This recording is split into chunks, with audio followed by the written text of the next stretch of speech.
ये प्रसंग है स्वामी विवेकानंद के इंग्लैंड प्रवास का।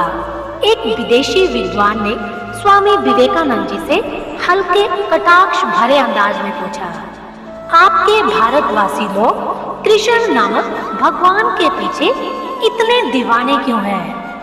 वो तो बस बांसुरी बजाते हैं, स्त्रियों के साथ रास करते हैं और हमेशा मुस्कुराते रहते हैं। इसमें भगवान जैसा क्या है? स्वामी विवेकानंद शांत भाव से मुस्कुराते हुए बोले, हाँ, उन्होंने नृत्य किया, पर क्या तुमने कभी सुना है कि कोई जीवन के हाहाकार के बीच भी नृत्य करता हो और मुस्कुराता हो? उन्होंने नृत्य इसलिए किया क्योंकि वे अहंकार पर विजय पा चुके थे। उन्होंने बांसुरी इसलिए बजाई क्योंकि उनका हृदय इतना रिक्त था कि उसमें केवल दिव्यता ही प्रवाहित हो सकती थी।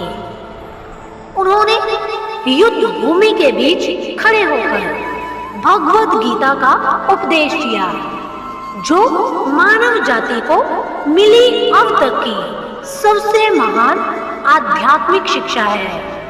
तुम्हें उनमें स्त्रियां, संगीत और मुस्कान दिखी।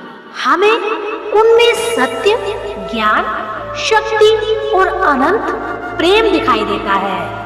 और जब स्वामी जी कृष्ण के विषय में बता रहे थे तो वो अंग्रेज विद्वान उनकी बातों में इतना डूब गया कि अनजाने में अपनी कुर्सी खिसकाते खिसकाते हॉल के आखिरी छोर तक पहुंच गया।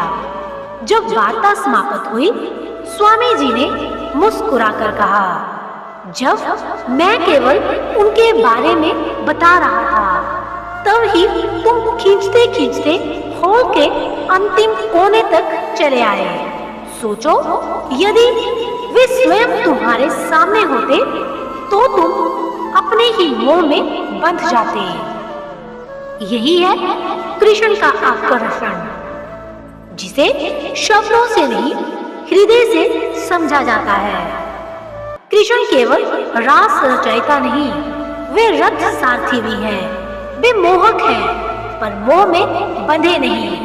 वे नीति हैं, संगीत हैं, समर्पण है, और जब वे बोलते हैं तो शाश्वत सत्य जन्म लेता है। ऐसे हैं हमारे कृष्ण।